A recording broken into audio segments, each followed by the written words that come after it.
Muito se fala sobre transformar o mundo, mas você está pronto para realmente fazer isso acontecer? Transformar é agir, é ir na direção de um caminho ainda desconhecido.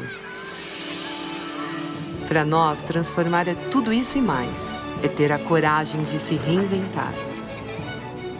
O novo deixa outras formas de conexão acontecerem. Por meio da tecnologia, do fomento à educação e às ideias empreendedoras, estamos criando novas experiências e ajudando a mudar vidas.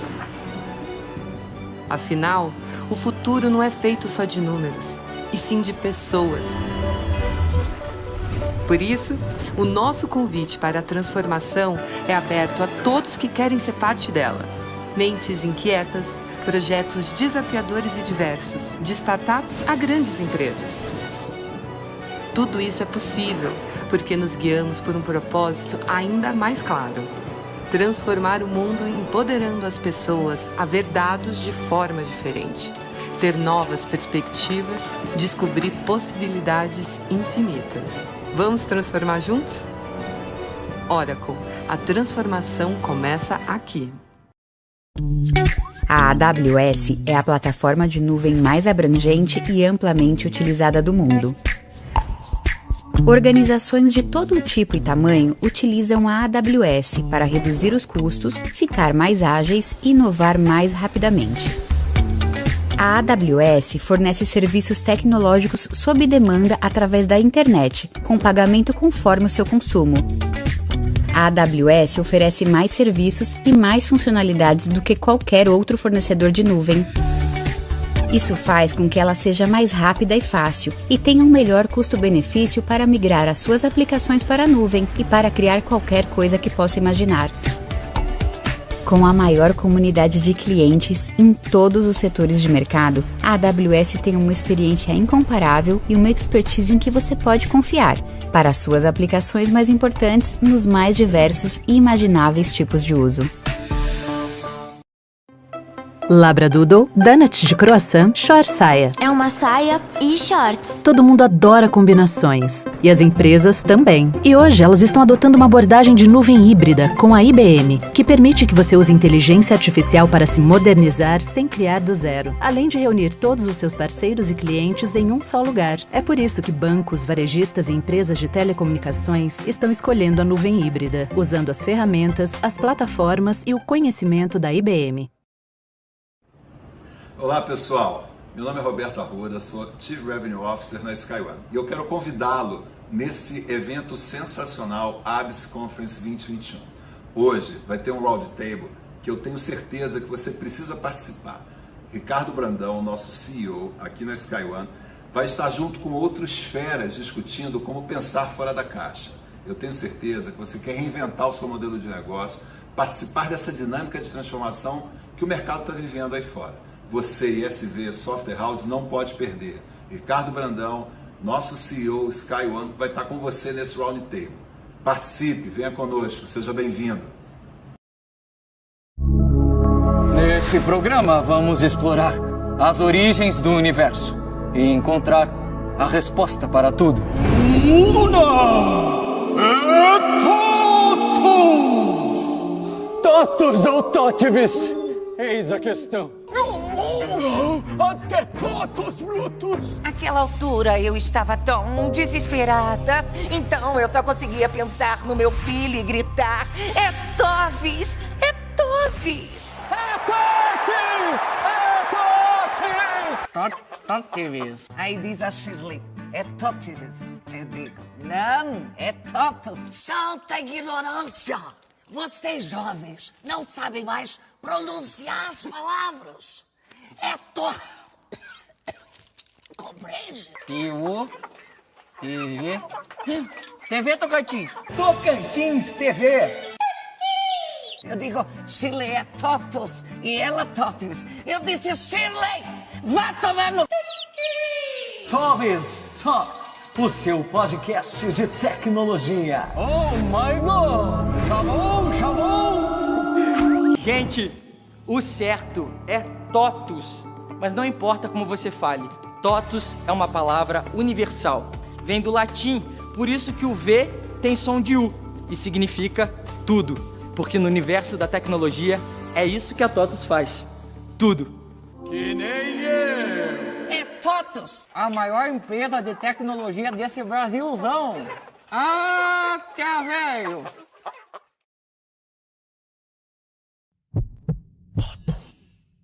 Vamos para a segunda e última roundtable de hoje.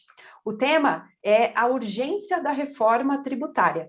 Os nossos convidados são Jorge Sucari, vice-presidente do Conselho Deliberativo da ABS, Washington Coelho, tax partner na EY, e Ana Cláudia Utumi, sócia na Utumi Advogados. Você também pode continuar participando com a gente, enviando suas perguntas, e eu convido agora para voltar aqui nos fazer companhia a Cristina De Luca, que vai mediar essa conversa.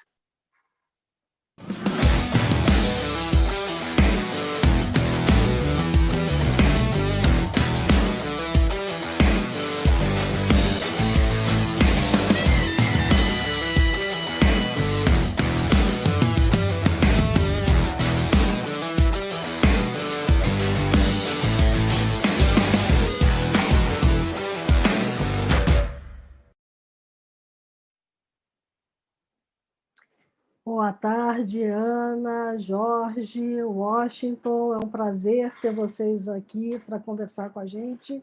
Infelizmente, não é um tema tão bom assim. A gente gostaria que ele fosse melhor do que o que ele está sendo, mas acho que todo mundo concorda que reforma tributária é algo urgente, né? A gente convive com um sistema tributário complexo, repleto de distorções, desalinhado de práticas internacionais, prejudicial ao desenvolvimento, mas quando a gente olha o que de fato está acontecendo com a reforma tributária, a gente tem alguns senões aí que pegam justamente o setor nosso aqui de TI, o setor de serviços, enfim, a gente tem muita coisa ainda para ajustar para que a gente possa chamar essa reforma tributária de uma boa reforma tributária, né? Então, eu gostaria muito de trazer esse debate aqui com vocês, entender quais são os impactos da reforma tributária para o setor de TICs, né? Tanto de tecnologia da informação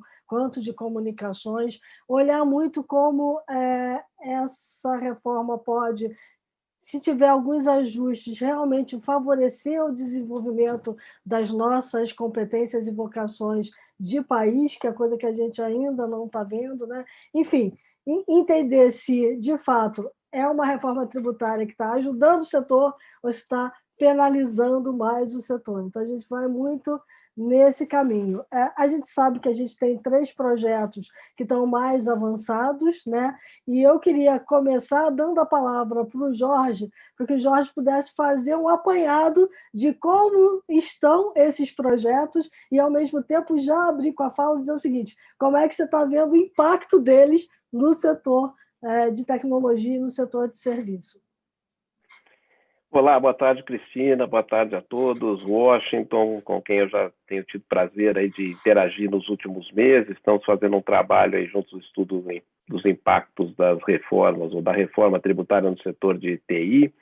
Doutora Ana Cláudia, um prazer estar dividindo aqui o painel consigo. Já assisti várias apresentações suas, sempre muito coerentes e baseadas na legislação do país. É um prazer poder tê-la aqui com a gente. E não poderia deixar de parabenizar a ABS pela realização de mais um ABS Software Conference, esse ano sem o software, mais no Conference, porque estamos focados mais em tecnologia, em digital, né? Mas uma evolução de um evento que foi criado há alguns anos atrás e a cada ano fica melhor, com temas mais relevantes, né? E a gente tendo a oportunidade de trazer aí para os nossos ouvintes temas e assuntos que nos afetam no dia a dia e que nos afetarão no futuro, com certeza. Acho que vale a pena aqui, como você colocou, Cris, a gente elencar aí os projetos que estão no Congresso referentes aí ao tema de reforma tributária, e eu vou tentar, sem comentar muito cada um deles, pelo menos comentários pessoais, mas colocar qual o status deles, o que eles se propõem a fazer, para depois a gente abrir o debate. Eu tenho certeza que será um debate bastante rico pela qualidade aí dos dos presentes aí no painel. Começando numa ordem cronológica, o primeiro é a PEC 110, né, que nasceu no Congresso, nasceu, na verdade, na Câmara, com o deputado Rauli, Luiz Carlos Rauli, que acabou não sendo reeleito na última legislatura, em 2018. Esse projeto acabou passando para a relatoria do senador Roberto Rocha, e ele acabou num acordo ainda na gestão do Rodrigo Maia, indo para o Senado, enquanto um novo projeto que basicamente atuava na mesma esfera, tanto a PEC 110, que hoje tem mais chances de evoluir, quanto a PEC 45, que surgiu na Câmara na gestão como eu comentei, do Rodrigo Maia, em 2018 ainda, pelo deputado Baleia Rossi, eles se focam na criação de um IVA, né, de um conceito de Imposto sobre Valor Agregado. Eles criam o IBS de maneiras relativamente semelhantes, em termos de juntar os impostos de venda, ISS, ICMS, IPI, de forma que você simplifique o modelo, que é o que a gente busca, né? Hoje eu diria que a PEC 45 está engavetada, não que ela não tenha chance de evoluir, mas a PEC 110, o propósito da Constituição 110, é a que tem mais chance de vingar. Um detalhe importante de PEC, que vale a pena a gente lembrar, é que a PEC exige, por ser uma proposta de emenda à Constituição, ela exige uma votação qualificada, que eles chamam, que exige que você tenha uma aprovação em 2 turnos no plenário e que essa aprovação venha com 3/5 dos parlamentares. No caso da Câmara, com 308 deputados votando a favor, independente do quórum, e no Senado, 49 senadores aprovando a proposta, né, em 2 turnos novamente. No ano passado, em julho, pela primeira vez, o governo finalmente apareceu com uma proposta que seria a proposta que veio do Executivo, que é o PL 3887, que, na verdade, dentro do conceito da proposta fatiada, né, ou em etapas faseadas, do ministro Paulo Guedes, seria uma proposta de junção das contribuições PIS e COFINS, e com a ideia de simplificar o modelo, né? A gente não entendeu muito bem onde simplifica, você continua apurando, durante um período você muda e não muda o PIS, mas não muda a COFINS, e só depois de 1 ano ou 2 é que você teria, de fato, a junção das 2 contribuições numa só, né? Essa proposta é um PL, é um projeto de lei, então ela é um pouco mais simples de ser aprovada, porque ela requer maioria simples no plenário, numa votação única, como aconteceu do próximo projeto que eu vou comentar, que na verdade ele não é um projeto de reforma tributária, mas ele é dentro da proposta do governo de fazer a reforma tributária faseada, é uma segunda etapa, que é o projeto de lei 2337, que foi há 15 dias aprovado na Câmara e seguiu para o Senado. Na verdade, é uma proposta de reforma do imposto de renda, um texto que sofreu muita alteração desde o projeto original que foi apresentado. Eu tenho uma série de críticas com relação a eles, mas eu queria dar oportunidade aos meus colegas de falar depois. Antes só de passar a palavra, de devolver a palavra para a gente ouvir um pouco da opinião dos nossos colegas sobre os 3 projetos que estão em andamento, respondendo à tua pergunta, eu acho que a gente não sabe se esses projetos, ou se algum deles, vão de fato endereçar as nossas necessidades, que, como você bem colocou, são basicamente a simplificação do sistema, né? Ter algo que a gente possa confiar, que a gente possa ter uma segurança jurídica, né? Hoje, a insegurança jurídica que nós temos sob a ótica tributária no Brasil, ela é tão grande que, se você ficar em dúvida no recolhimento do imposto e tiver 2 alternativas, alternativa A e B, e eventualmente optar pela alternativa B, que é pró-fisco, ou seja, você estaria fazendo um pagamento maior de impostos, ainda assim você não está seguro.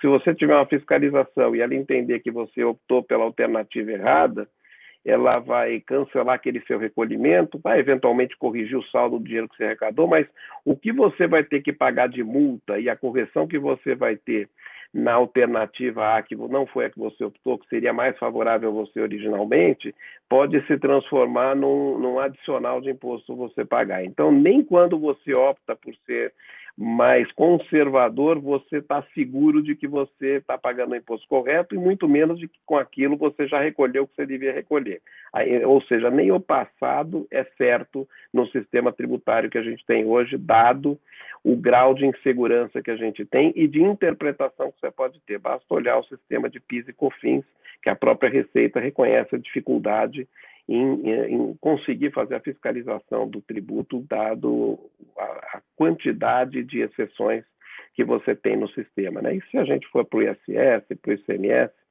a coisa não é muito diferente. Então, costumo dizer que para ser empreendedor no Brasil, sob a ótica tributária, é tomar paulada todo dia, risco para todo lado, né? Era isso que a gente precisaria endereçar e criar mais segurança jurídica para que a gente pudesse, ainda que a gente tivesse que recolher um pouco a mais, eu me disporia a recolher um pouco a mais de tributo se eu tivesse segurança de que o que eu recolhi está certo e que ninguém vai bater na minha porta para reclamar no dia seguinte, né? Então, acho que eu gostaria de deixar essa contribuição, essa reflexão para que a gente possa continuar a discussão e possa ouvir um pouco aí do Washington, da doutora Ana Cláudia, um pouco da visão deles sobre esses projetos que estão em andamento e os impactos que eles teriam no setor de serviço, em especial no setor de tecnologia. Muito bom. E dentro dessa variação que você falou, tem para nós aqui da área de tecnologia uma questão também muito importante, que PIS e COFINS estão na base de todos os incentivos do setor, né? Então, a gente também precisava ver como é que a gente encaminharia isso. Eu quero passar agora para a Ana. Ana, eu sei que você tem algumas críticas aí sobre a questão dos dividendos, né, que está justamente no PL que foi recém-aprovado, né? Então, eu queria que você falasse um pouquinho sobre como é que você está vendo o impacto no setor de TI, no setor de serviço, e trouxesse um pouco dessa questão dos dividendos, porque a gente também está com um monte de startups aqui, tem muita gente nervosa para saber como é que isso vai acontecer.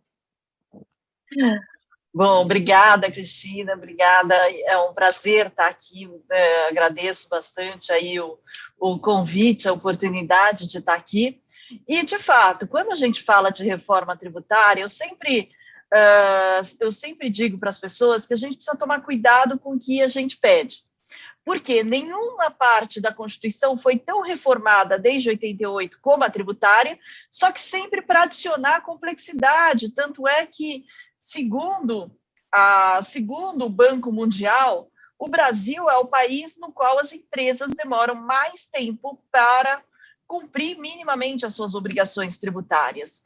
Então, de fato, o nosso sistema é extremamente complexo e não somos só nós que falamos, também o próprio Banco Mundial em comparação com todos os outros países, né? Então, de fato, nós demoramos aí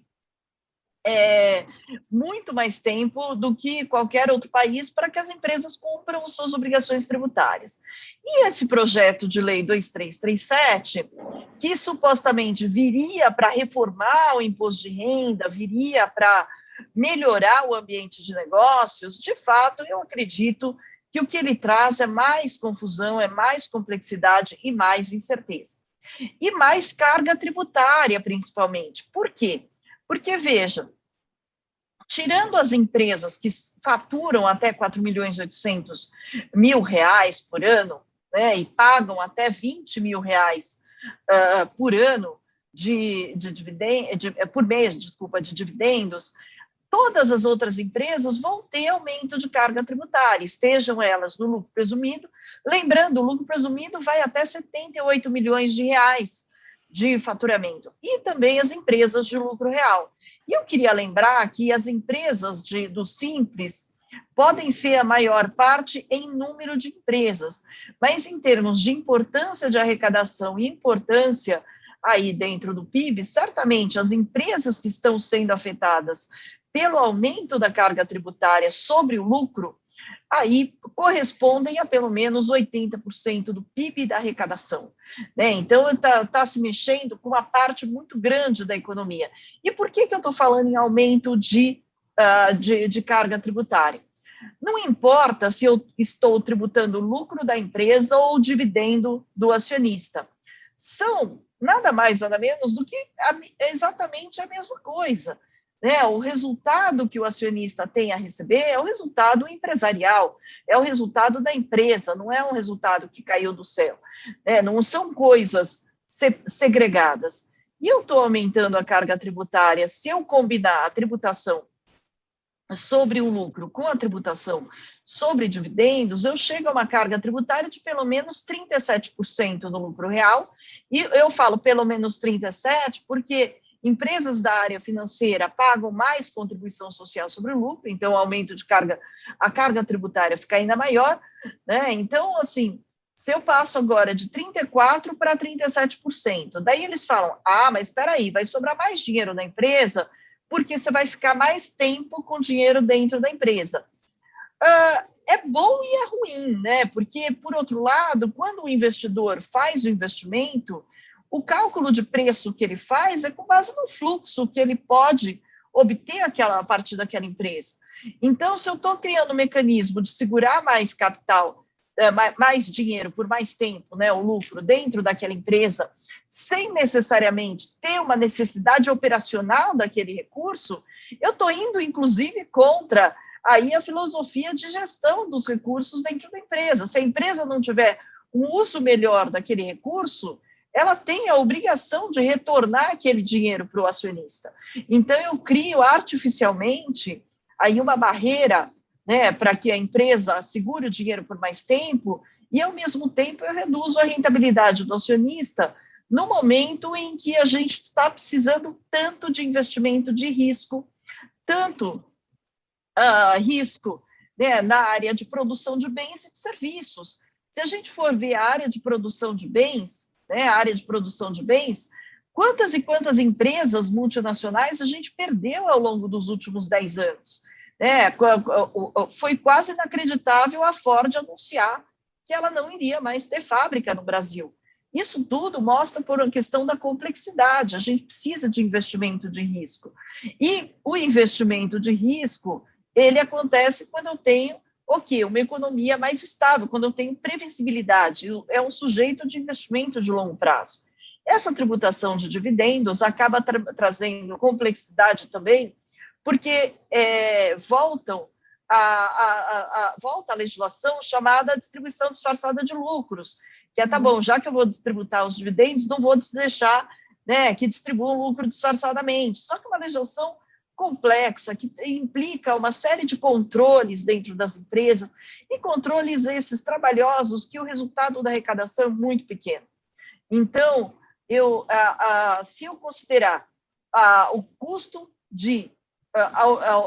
do IR-Fonte sobre dividendos, ainda que haja redução do imposto de renda e contribuição social corporativos, né, combinado com a extinção dos juros sobre capital próprio, eu estou dando um aumento de carga tributária sobre o resultado empresarial muito grande, e, portanto, eu estou desestimulando os negócios de risco, e pior, para quem vai ter o 4.800.000, né, de faturamento e isenção sobre dividendos, eu ainda estou estimulando mais gente a ir para a chamada pejotização, que o fisco vem buscando combater ao longo dos anos, que é a transformação de trabalhadores em empresas para pagar menos imposto do que a tabela progressiva. Então, essa parte de tributação de dividendos, eu acredito que seria uma parte que precisaria um melhor debate, precisaria muito mais aí formatação,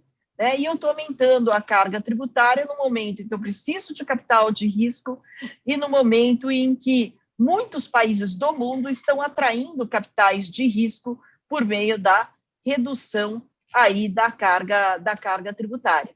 Então, por qualquer lado que nós vejamos essa tributação, eu tenho uma inconveniência aí nesse ponto. Então, eu agradeço aí a atenção.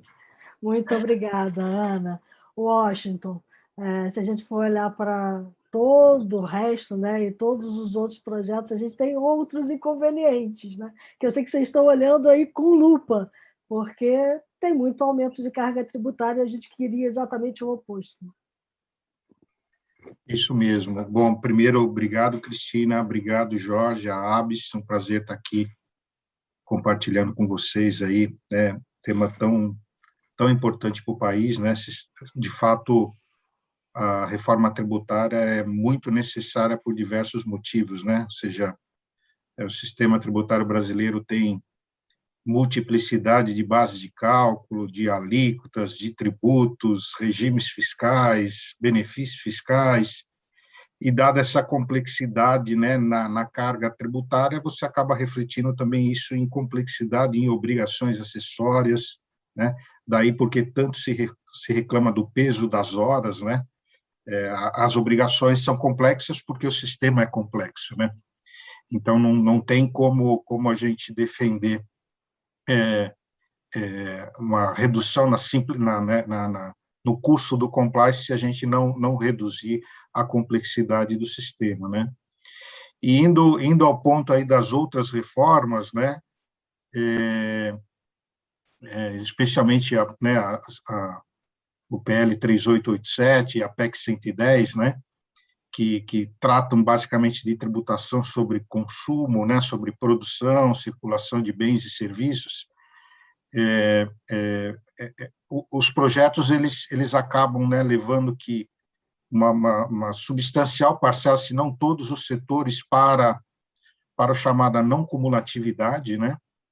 Então, aquele sistema em que, né, paga-se imposto sobre as operações, né, as vendas de bens e serviços, mas toma-se crédito sobre os insumos, né? Sobre a compra de materiais, né, serviços. Então, com poucas exceções, todos os setores estão sendo levados a esse regime de não cumulatividade por força desses PLs, o 3887 e a PEC 110. Em especial, o setor de serviço tem um impacto muito relevante nesses projetos, porque, primeiro, eles são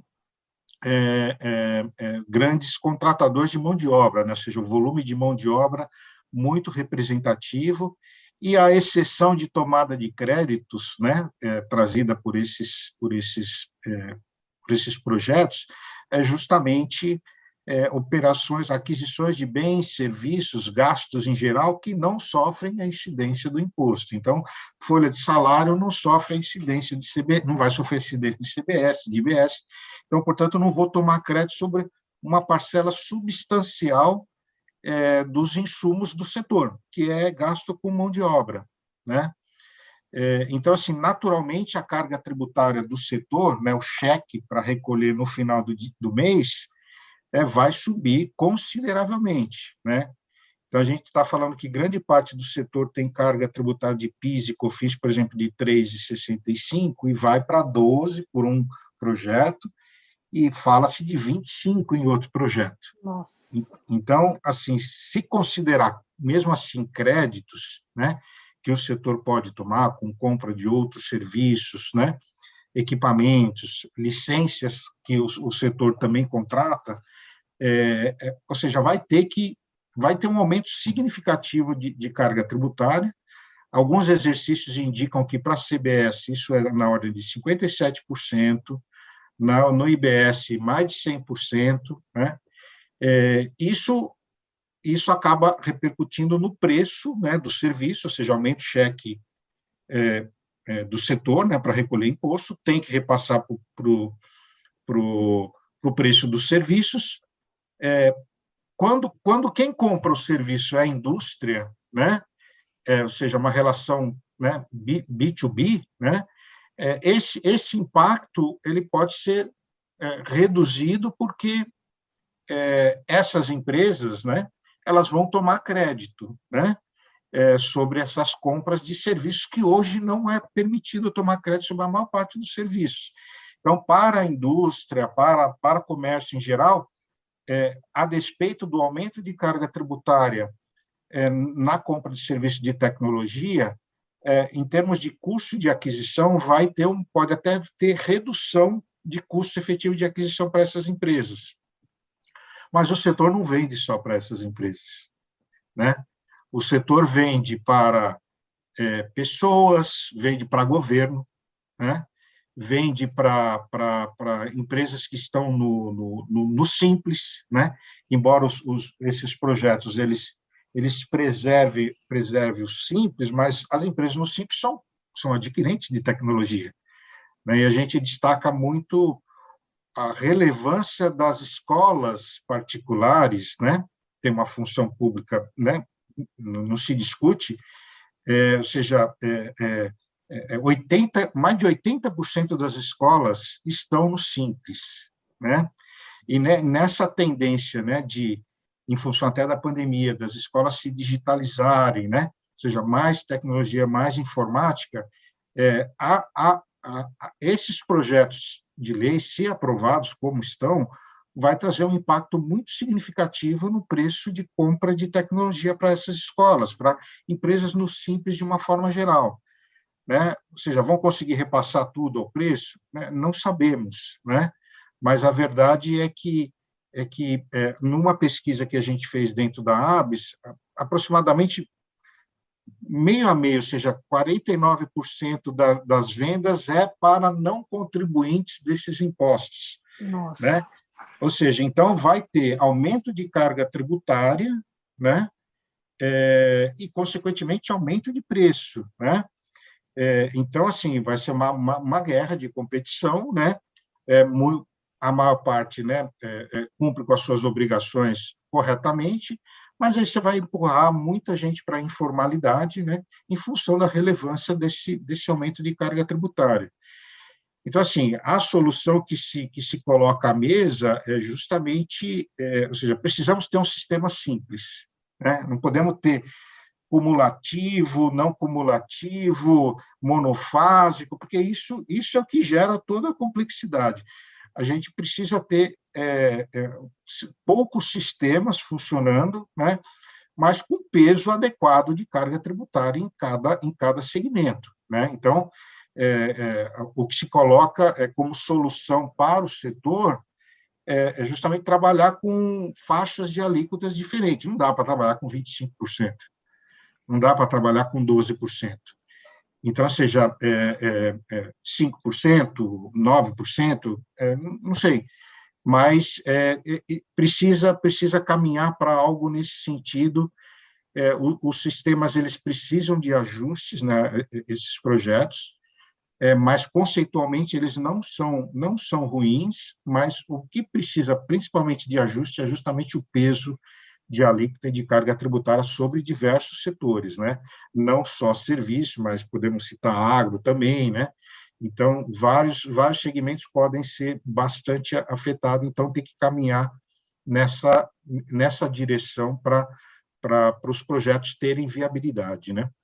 Muito bom. Eu quero voltar para o Jorge, porque a gente acabou de vir de um papo agora com o Tiago, que o Tiago dá como recomendação para o setor, que o setor tenha mais inteligência, esteja mais perto dos legisladores, né? Principalmente do pessoal, dos deputados, dos senadores, para que a gente possa, de alguma forma, viabilizar essas mudanças que o Washington acabou de endereçar. Fora que, além da reforma tributária, a gente tem outros pesos aí, né? A gente tem um projeto de lei que trata só, eu sei que você não gosta muito do termo desoneração da folha de pagamento, mas a gente tem ainda mais esse tijolinho para lidar. Então, assim, como fazer? O que a gente pode fazer? O que vocês estão imaginando trabalhar nessa linha? Bom, Cris, na verdade, um país que tem um contencioso tributário da ordem de 5,5 trilhões de reais, que dá um pouco menos de 75% do PIB do ano passado, não pode estar fazendo alguma coisa certa nessa área, né? A gente precisa rever, precisa trabalhar. Eu acho que a função da ABS, como entidade de classe, representando hoje um setor tão estratégico, né? Vamos dizer que o setor de tecnologia permeia todas as indústrias, né? De forma muito analógica, e é fundamental para o crescimento de qualquer país, não pode ficar de fora de uma discussão dessa, né? Eu, infelizmente, não consegui ver toda a apresentação do Tiago, mas a gente conversa muito, eu conheço bem as ideias dele.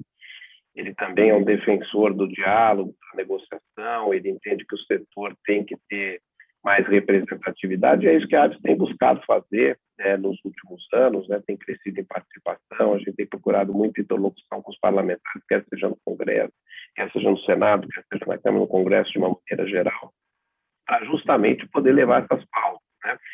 Uma das pautas que a gente está atuando, inclusive hoje, nesse momento, muito fortemente, é no projeto de lei que prevê a extensão da desoneração, que eu detesto esse termo desde o começo. Na verdade, o que a gente tem para 17 setores da economia desde 2011 é uma opção de mudança de base de cálculo, né? As empresas normalmente recolhem a contribuição previdenciária sobre a folha de pagamentos, e esses 17 setores foram contemplados desde 2011 com a possibilidade de optar pela apuração com base numa alíquota sobre a receita, sobre o faturamento dessas empresas, né? Então, esses setores foram escolhidos porque são intensivos em mão de obra, geram empregos, especialmente o setor de tecnologia, é um setor estratégico, como a gente já falou, ele tem uma peculiaridade que reforça a necessidade de fazer parte desse seleto grupo de setores beneficiados aí por essa possibilidade de mudança de base de cálculo, que é o fato que a média salarial do nosso setor é mais do que o dobro da média nacional. Então, isso traz um impacto ainda maior quando se apura a contribuição previdenciária sobre a folha de pagamentos, né? E realmente a gente conseguiu mostrar que ao longo desses quase 10 anos que nós temos atuado sobre essa sistemática, a gente aumentou significativamente o número de postos de trabalho com registro em carteira, né, CLT, e ainda assim a gente tem vários postos em aberto, vagas não preenchidas por falta de qualificação profissional, que é um outro desafio para o setor, né? Então nós temos várias frentes para discutir, tem várias ideias muito poderosas e que poderiam habilitar esses flancos do setor de tecnologia e fazer ele alavancar e permitir que a gente pudesse ter uma digitalização muito mais rápida no Brasil.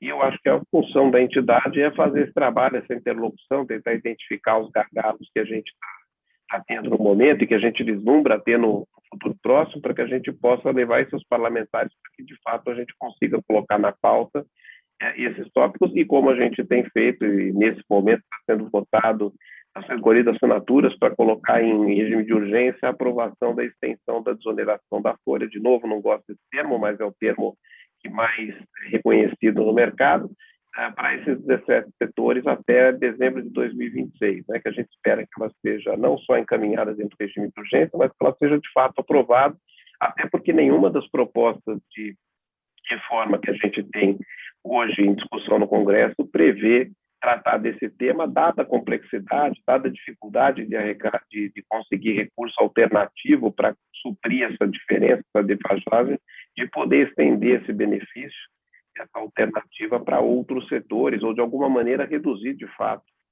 o impacto nas empresas dessa contribuição previdenciária, de forma a incentivar mais contratação, diminuir o desemprego, aumentar a produtividade no país, né? Muito bom. Ana, a gente está falando de um setor que hoje faz parte da grande economia, né? O mundo está indo para a economia digital. Então, assim, o setor no qual a gente está inserido agora, conversando, que é o setor de TIC, ele é transversal a essa economia digital. A gente depende dele para que a economia digital se viabilize, né? Olhando para esses projetos de reforma tributária, dá para, de alguma forma, mexer em algumas coisas? O Washington já falou ali, já deu mais ou menos uma sinalização do que as empresas do setor poderiam fazer, mas olhando para o todo, né? Se eu tenho uma economia que precisa se digitalizar, como é que eu olho para esses projetos e, de alguma forma, eu faço os ajustes necessários, e quais seriam esses ajustes, na sua opinião? Bom, eu concordo com Washington que, do ponto de vista dos projetos existentes, eles terão, se eles fossem aprovados tal como eles estão redigidos, seria um impacto gigantesco sobre o setor. Ou seja, um impacto, inclusive, que, como bem colocou Washington, né, poderia vir até a inviabilizar algumas atividades, algumas empresas e tudo mais. E eu acredito que a melhor forma, na questão da reforma tributária, a gente vai precisar ter uma discussão muito forte sobre as alíquotas. Hoje, toda a discussão da simplificação está no sentido de termos uma única alíquota, como se isso fosse, né, na questão da unificação de tributos, seja de PIS/COFINS, seja da PEC 110, como se fosse extremamente necessário só ter uma alíquota para ter um sistema simples. Não, na verdade, se eu tiver regras mais estáveis e mais uniformes de base de cálculo, eu posso sim, conforme a necessidade, ter alíquotas diferenciadas ou até ter alíquota baixa no imposto sobre valor agregado para ter um imposto sobre, um imposto aí sobre os bens que eu quero gravar de forma mais forte, né? Que é o que que seria, na tradução, o imposto sobre os supérfluos, que é o excise tax que se tem em muitos países.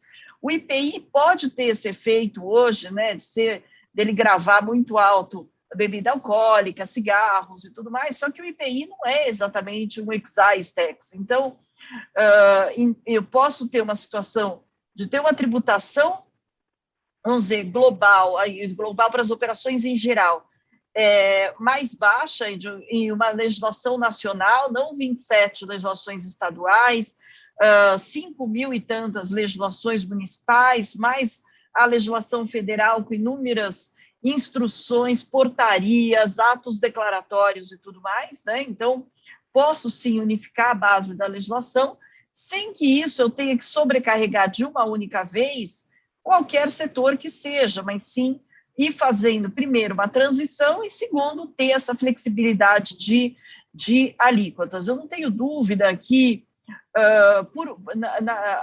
que existe aí, né, que caso eles venham a buscar só a questão arrecadatória sem mensurar, que é o caso da CBS, né, que eles olham e falam 12%, olha, para todo mundo, e juram que não tem perda, que não tem aumento de carga tributária. É claro que tem. É claro que eles estão contando com aumento de carga tributária de todo mundo que paga 3,65 hoje, ou mesmo quem paga 9,25 vai passar a pagar 12, as benesses, supostas benesses que tem na lei da CBS não são benesses, são aplicações das decisões do STF, quanto a não incluir tributo sobre tributo, e são aplicações das decisões do STJ, que falam que os créditos têm que ser mais amplos. Então, para o setor como um todo, eu diria o seguinte, se eu for comparar o projeto que hoje existe de CBS, né, o projeto que hoje existe aí da PEC 110, com algumas discussões que vão surgindo, que estão aí sob o manto do Simplifica Já, que não é um projeto, é um princípio, né, que principalmente as prefeituras vêm defendendo bastante e tudo mais, eu diria que dessas três alternativas, o tal Simplifica Já seria o melhor para o setor, porque afeta muito pouco a tributação sobre serviço, afeta muito menos a tributação sobre serviço, mas, de qualquer maneira, ainda assim não é a solução, porque eu continuo tendo aí um monte de imposto no lugar de o que os outros países chamam de um único imposto, que é o imposto sobre valor agregado. Então, não é a solução de todos os problemas, eu só estou comentando que do que existe colocado na mesa, tanto a PEC 110 quanto o projeto de lei do CBS aumenta a carga tributária das operações. O projeto de lei 2337, a suposta reforma tributária do imposto de renda, aumenta a carga tributária dos resultados das atividades. Então, ou seja, eu acho que hoje o setor aí está numa situação em que os projetos apresentados estão, sim, contando com aumento de arrecadação em algumas áreas para poder ter redução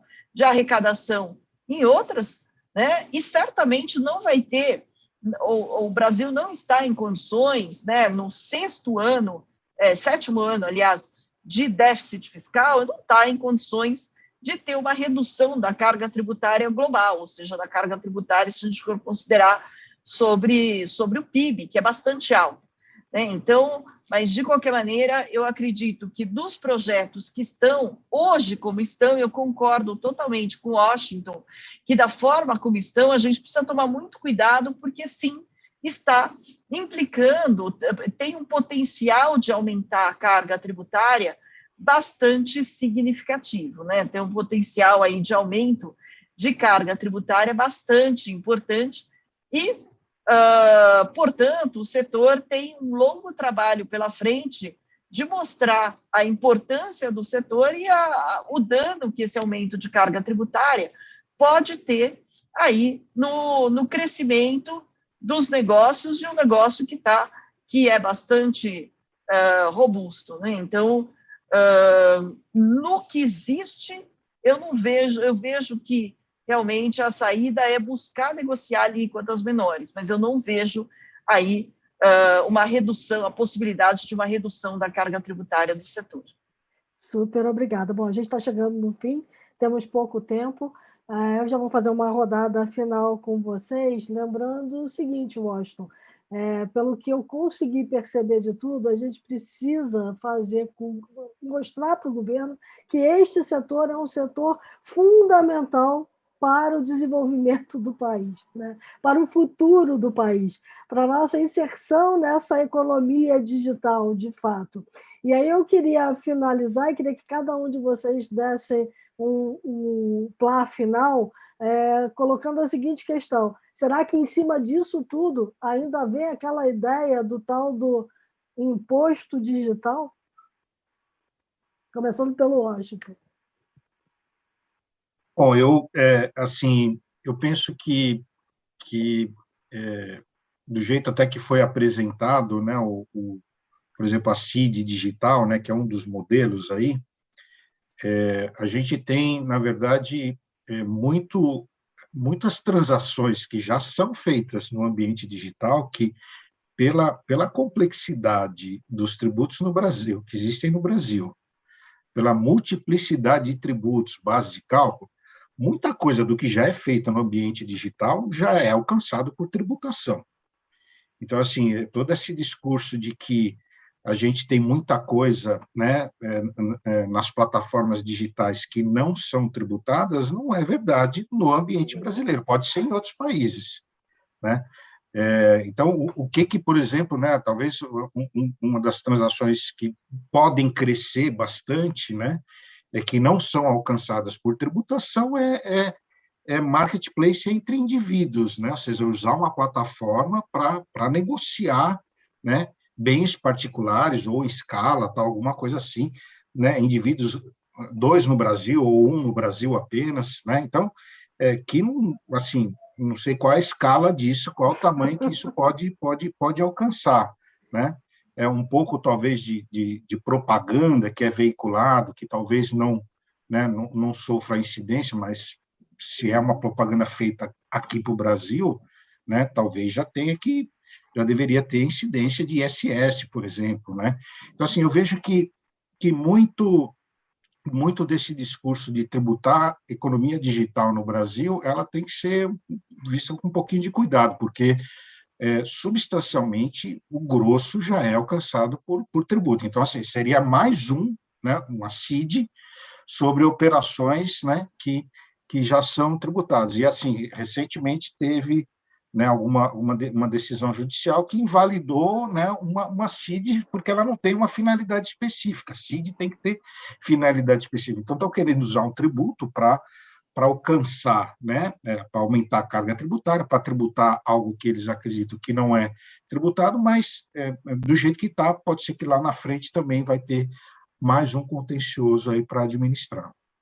Super obrigada. A gente recebeu aqui um elogio para o Washington pela capacidade de expor em tão pouco tempo os reflexos negativos da reforma tributária. Eu acho que agora você deu outra aula sobre o imposto digital e eu quero estender os parabéns que você recebeu também aos outros participantes da mesa, tanto a Ana quanto o Jorge, porque todos foram muito claros e precisos aonde está o problema, né? Em apontar claramente que a gente tem questões para resolver e que a gente precisa, como setor, estar realmente mais próximo dos deputados, dos senadores, e defendendo aquilo que a gente considera importante. Então, muito obrigado, Washington. Jorge, se você quiser dar uma palavrinha sobre imposto digital e se despedir, por favor. Eu, na verdade, como o Washington já nos deu uma aula sobre imposto digital, eu não vou me arriscar aqui a dar a minha opinião, mas eu também não acredito que a gente tem espaço no Brasil. Acho que as operações digitais já estão, na sua maior parte, contempladas. Acho que a gente está querendo dar uma carona na discussão que está acontecendo na OCDE, no mundo todo, mas as grandes empresas estão querendo tropicalizar e aumentar a arrecadação no Brasil. Eu, sinceramente, não vejo espaço para que isso aconteça. Mas eu não poderia deixar de, antes de encerrar, comentar uma visão rápida sobre os projetos. Nenhum dos 3 projetos que estão em discussão no Congresso atendem ao nosso setor, infelizmente.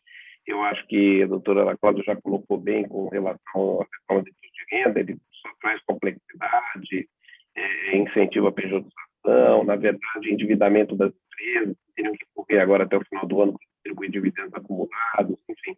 Se a gente olhar também para o 3887, já se falou muito sobre o aumento brutal que traria para o setor de serviços, e também a PEC 110, a gente não conhece os detalhes de alíquota, que seriam supostamente alvo de leis ordinárias posteriores à sua aprovação, mas também partindo das sugestões de alíquota que a gente vê, o impacto no setor de serviço e, consequentemente, no setor de tecnologia seriam muito grandes, né, e muito nocivos para um setor tão estratégico para o país.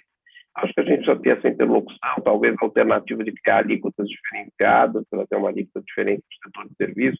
A gente sabe que hoje não tem espaço para redução de arrecadação do governo, que ele já hoje, porque arrecada, não consegue pagar as contas, então talvez valesse a pena a gente passar também por uma discussão de custo do Estado, né, uma reforma administrativa, uma reforma que pudesse reduzir o custo do Estado para o cidadão, para que a gente pudesse ter uma arrecadação mais eficiente e que pudesse dar conta do que a gente precisa pagar.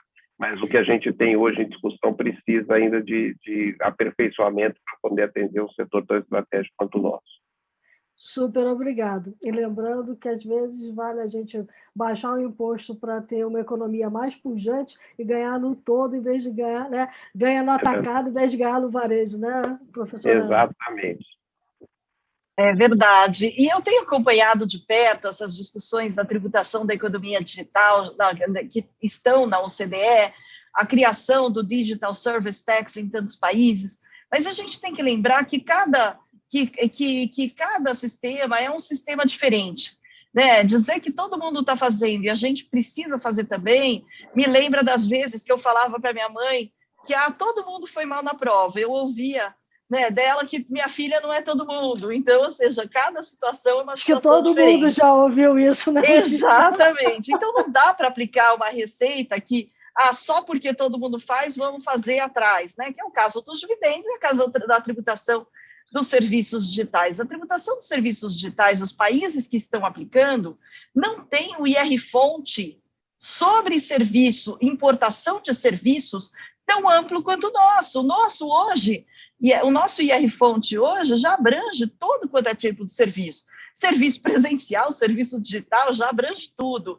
Né? E o Digital Service Tax, que vem sendo criado, tem muito foco nas empresas que operam de fora de um país, naquele país. E o próprio Digital Service Tax, que no início das discussões da OCDE vinha como uma das possibilidades de tributação da economia digital, no último relatório, agora em julho, já foi retirado, né? Já foi retirado, falando justamente que, se você quer aplicar alguma tributação da economia digital, pense em medidas de imposto de renda que possam ser compensadas em outros países, e aí você tem aí um aumento de carga tributária, mas uma carga tributária que muitas vezes pode ser compensada no outro país, né?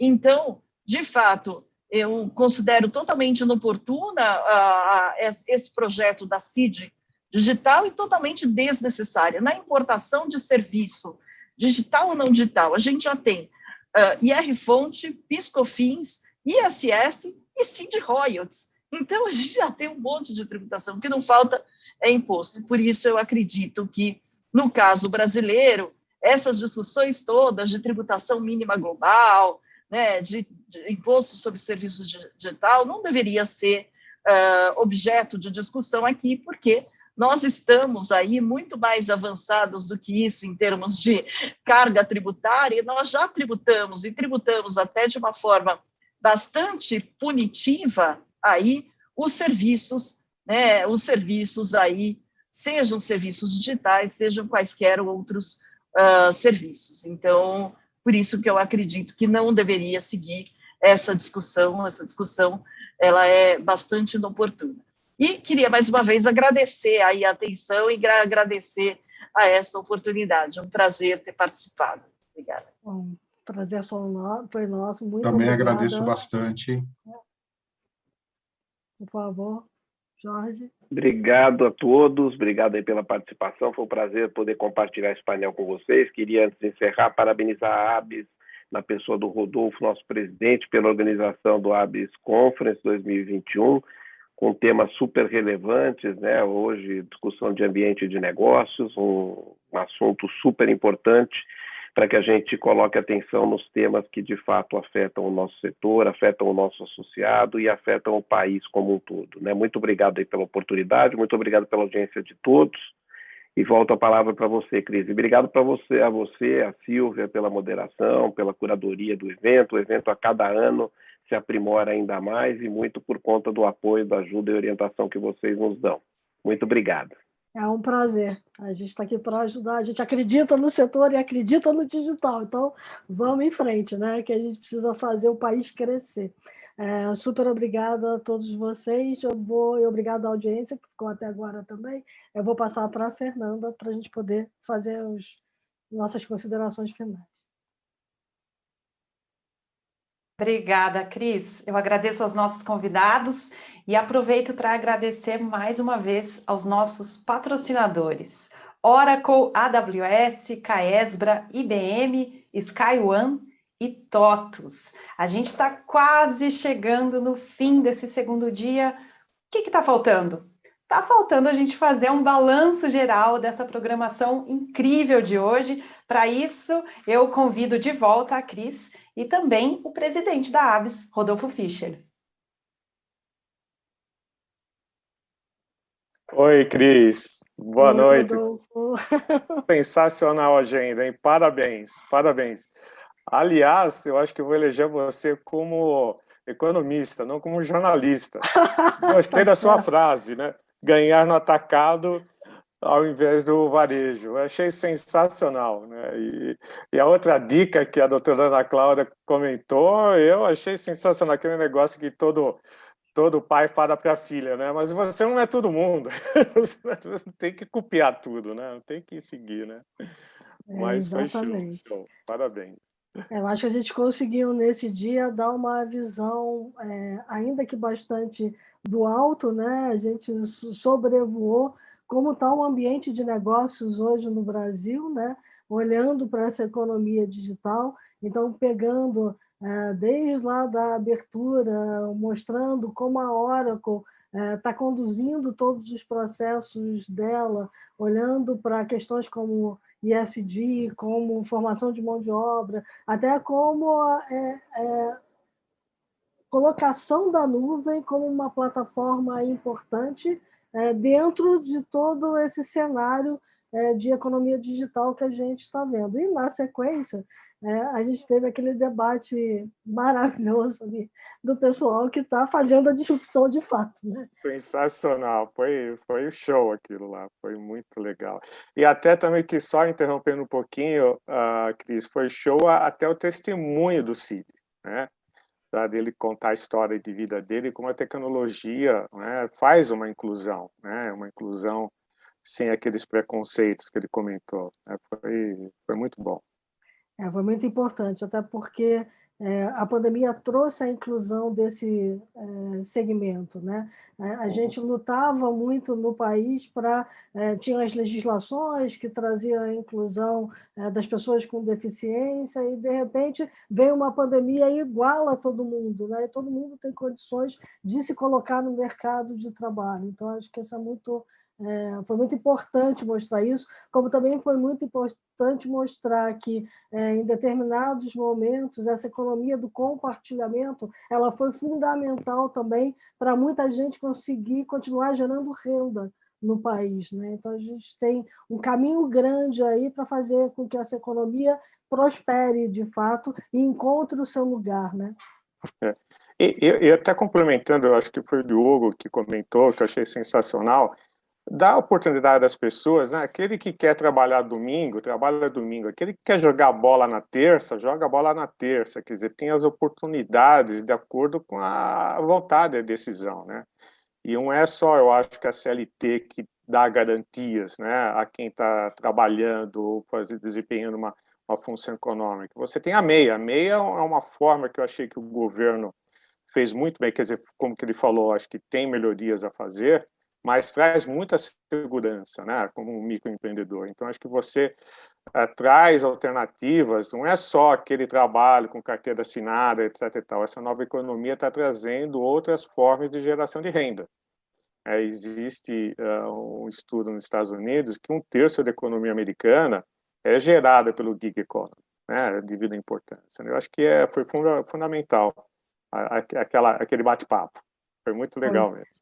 Foi muito bom. Bom, e aí trazendo o Tiago, com toda a experiência que ele tem de ter estado do outro lado do balcão, né? Fazendo meia-culpa agora, porque olha de fora, olha diferente, né? Então, assim, a gente tem muita coisa para mexer nesse relacionamento do setor privado com o setor legislativo, principalmente com os reguladores e os legisladores, que às vezes estão super bem, vamos dizer assim, estão cheios de boas intenções, né?